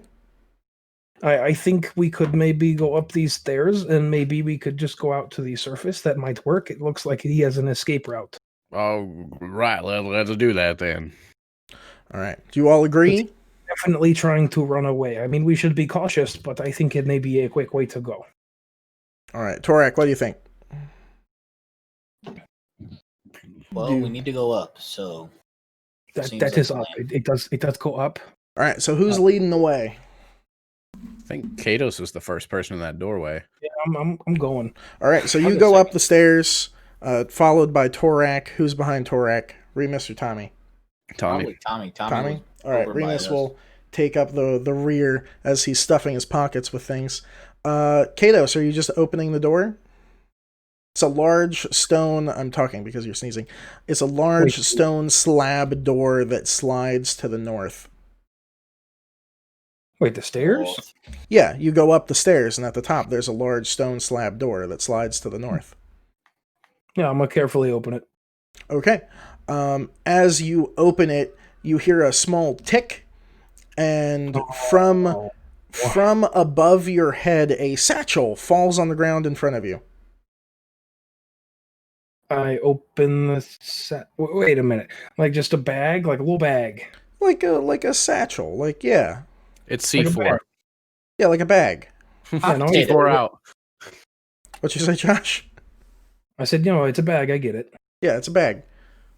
The door opens. There's now a bag at your feet, and the door is open. I'm gonna look at the bag. Guys, I found a bag. Should I open the bag? Hold on. And I think I should open the bag. Hold up. I'm good at this sort of thing. You're good at opening bags? That's a good skill to have there, Mr. Mysterious things that fall from the ceiling should be checked out before we open them. Like spiders? It up. What'd Torek say? Just open it up. All right. So you're opening the bag? Kados opens the bag, I guess. Kados opens the bag or Remus opens the bag? Well, I mean, if they just want to open it, then I'm just gonna open the bag. Okay, roll me a perception check. What's up? Perception or investigation? No, I said if he wasn't gonna open it, I was gonna open it up. 14. Okay, inside you find it's lined with something, like it's not, the outside of the bag is like leather. The inside is some like weird material you're not familiar with. A good way of describing it would be like rubbery almost. Inside the bag you find what appears to be a set of clothes. Like they look pretty ordinary clothing. You find 120 gold pieces, a potion of healing, and another potion. Roll me an Arcana check. 12. You don't recognize this potion. Ew. Guys, it looks like he had some kind of like go bag here. There's some clothes and money and some potions, all very icky. If anybody wants those, here. Is this a bag that because it's lined with rubber, Josh's things won't burn up in?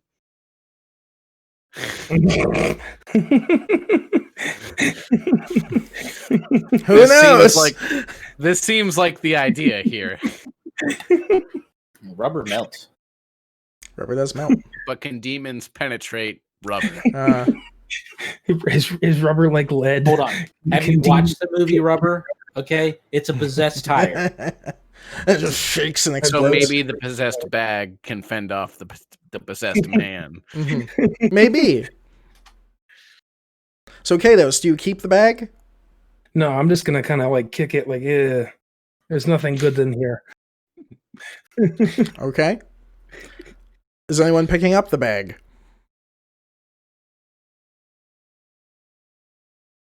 I'm at the back of the line. I'll pick it up. I'm playing. All right. So, Torek, you now have a bag full of stuff. Thank you. Mm-hmm. There's a potion of healing. Roll me an Arcana check for the fun of it. I am recording, right? That would suck. Yeah, I am. That would be bad. That is a 17. You recognize the mysterious potion as a potion of invisibility. Ooh. Dude, my stealth's already too good. Invisible bugbear. Invisible bugbear. So you can now mark down that you have a funky bag with a potion of healing, potion of invisibility, 120 gold, and a set of ordinary clothes that will not fit you.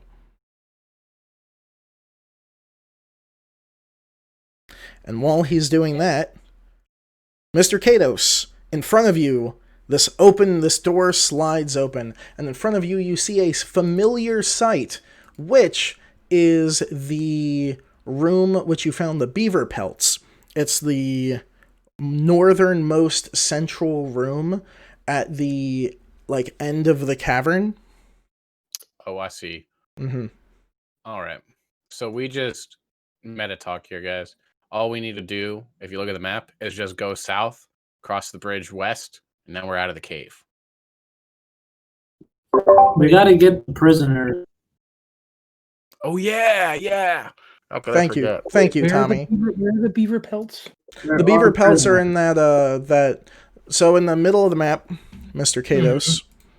I'm going to pull up your map to look at it because I'm confusing myself. Josh, see the thing that says Red Brand Hideout? Yeah. Under Just the below word that. Red Brand, just below that, those crates have beaver pelts in them. So Josh, you went up that staircase to the left, and that door is on the the westmost wall of the beaver pelt room. It's just like a secret door that opened up, and now we're there. And the door on the east side was also a secret door that's just unmarked. So we can take a straight shot through there, down the little hallway, through the coffin room to the right, and then we're in the prison. I thought we went upstairs, though. Isn't that on the same level? You went downstairs to get to Glassstaff's room. Yeah. Oh, right. Got it. 10-4.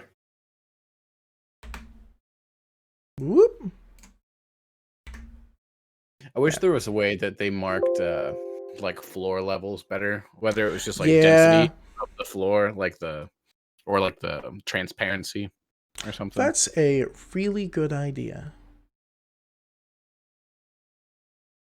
So I guess we should go get our lovely jailbird friends. Yeah, And all right. maybe take them with us. Let's go there in a hurry. I hurry. Okay. So, you move, boom. Oh, I just gave you the whole thing. Oh well, ignore the most southern left room. Anywho, so you guys move through the armory once again, through that top right doorway, down through the armory, and the door to the prison is still there. Do you open the door to the prison? Yes. All right, you open the door to the prison. No guards are inside. Jeff, it must still technically be your guys' guard duty. The prisoners are still asleep in the northernmost cell. I'm gonna walk up to the cell. I'm gonna pull out the cell keys. And how many keys are on this key ring, Chris? 6. There's 6 keys. All right. So from left to right, I'm just gonna go through them all. So the first one I'm gonna put in, and I'm gonna jiggle it around. How's it go? Not well. Doesn't all right. work. I'm gonna take it out and go to the next one. Jiggle it around. How's it go? Doesn't work. All right. Pull it out. The third one. Blah blah blah. Works. Okay. So I twist the thing, and I feel a little clunk, and then and I open the cell door. All right. So you open the cell door, and with that, the woman does wake up, and she kind of looks up at you and kind of pulls her 2 children closer to her because you do look like a red brand. Yeah. I whisper to her, "We're not red brand. We're here to get you out of here." The uniform. I'm gonna take my hood off. Oh, we should keep it on until we get out. I can put my hood down. Oh, okay. You're just being Luke Skywalker. Yeah. Yeah, I whisper that to her. Okay. Roll a persuasion check at disadvantage because you're dressed as a red brand. Nat 1. She doesn't seem to believe you. Does someone want to assist him or also... Actually, can I shift my cloak of many fashions black for a second? Sure, go for it. All right, I just do it. What was your roll? Roll me a persuasion check again. Now that your cloak is in red. That one's 15. Okay, so she seems to believe you, and she kind of like stands up and goes, "Well, if you're not red brands, what are you doing here?" We let's just say we are here to take care of the red brands and get you out of here. Now we got to move fast. So you and your boy, we got to get out of here. We're heading back to town. Well, then let's get out of here. And she kind of like grabs the boys by their hands and kind of helps them to their feet. And she's like ready and raring to go. All right. I shift my cape back to red. Okay. And we're going to get out of here. Okay. So we should keep them in the middle of us. I say we just go quickly. So I'm walking. Where are you walking to? Are you going back out the cave to the woods, or are you going to the southern east room with the stairs that lead up and out? Well, guys, I guess we do have 2 choices. Where should we go? I think we go at the cave. Yeah, cave. Cave. Walk towards cave. I'm walking towards the cave. All right. Do you all follow? Yes. Okay. So she is now... Sarah, you're determining this to be Sarah, is now following you with her 2 children, and you're all going together? Okay, so you make it up through the armory, down into the central room. Which bridge are you crossing? Let me look at the We've map. already crossed the northernmost bridge, so I think that's our safe bet. We've crossed the southernmost bridge first, haven't we? No, we never crossed. I guess we never crossed that. So yeah, let's just stick to the bridge we already know. Okay, yeah, we've crossed the bridge. Nothing interesting happens. You continue down past the severed head of the Nothic with its bloody ichor leaking still out onto the floor. And gonna wave to it. Okay, it does not wave back because it's fucking dead, and We're gonna wave to it because Torak murdered it. And then so you guys get to the cave mouth, and you're continuing down. Yes. Okay. like the Three Musketeers plus a lot. Like the Three Musketeers plus a lot. So you make it down through this tunnel to the outside. And everyone roll me a perception check that wants to. 5. Ooh. 11. That was not good. Kendrick? 12. 12. With a All right. Are you guys moving sneakily, or are you just fucking running? I wasn't planning on being sneaky. I don't think we were running, though. I think we're just kind of hastily walking. Yeah. We're pride walking it. Okay. So, because they rolled really poorly, you make it to the outside of this area, and it is dark by this point, because if I remember correctly, you went into the cave when it was getting dark. It's been probably 2.5 hours, so it is now like dark. Kados, because you have your magic, anyone with dark vision can see that there's a group of about 6 red brands walking towards the cave entrance, like on the road that Kados and Remus had seen them bring the wagon in before. They do not see you guys. Wow, okay. Well, it's dark. It's dark, and they're humans. All right, well, let's, I think So, heading west. Heading west will take us back to town. Heading west will take you back to town. Yeah, let's just head west along the tree line, same way we came in, and we'll get out of here. I think this sounds like the best plan. We shall continue through the woods. Okay. So you guys hobble off through the woods. So now you're moving through trees in the dark. Okay. So you guys, you don't seem to be followed. You're just moving through the trees. About an hour-ish later, because it's dark and there are trees, you do come to the field. Mm-hmm. So you have penetrated the trees and are now poking out of the field, and there's a field in front of you. Okay, I guess. I think we are probably keep going west. Doing pretty well. We can see town from here? You can see the Alderley farm and part of the town, yes. Well, that is towards town, so we just go towards the town. I think we are far enough away at this point that we cut through the field, we go towards town, we should be okay. And if we hang on the southern side of town, we can go straight to Miners Exchange. Oh, and I think or Holly's house. I think we get rid of the red cloaks. Probably sensitive subject in town. He makes a good point. Yeah. So you guys are all removing your cloaks / turning them from red to black or some other color? I go to black. Can I put mine in my... Yeah, you can keep it. Yeah, I want to keep it. But you're just not wearing I'm just gonna just like toss mine off like a Jedi's robe and just leave it on the floor. Okay. Okay, Tommy, you also remove your cloak? Do you keep it? Give me a thumbs up if you keep it, thumbs down if you ditch it. Yeah, I'm going to keep it, and then I'm also going to pick up on Kato's drop because I don't want people tracking us because he's an idiot. So I'm going to pick it up. Okay, so mark down that you have 2 cloaks. I'm the smartest one in the party. Style points for popping it off, but then I'm going to be like, it's not a good idea. Like, I'm going to pick it up. So you actually nab it like just before it fully reaches the ground because you're like on point. You're ready to go. So are you guys heading towards the Miners Exchange?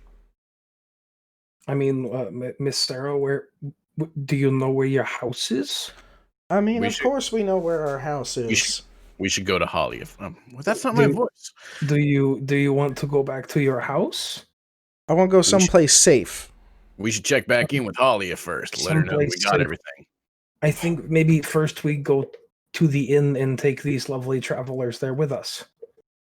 But we got to go to Halia because she's the one that gave us the job. It's also like midnight. Just pointing We'll that out. knock on her door. I think Her house it's is right best next to the miners' exchange. if we just went to our rooms, took the night, and woke up and dealt with all of this. No one is going to want to hear from a bunch of sweaty, bloody, scarred-up adventurers at Except dark. for the entire red brand that's left. Well, If but she then, says she wants to go somewhere safe, everybody in town has told us that the miners' exchange is the safest place in town. I say we go there. well, we know the inn is pretty safe too.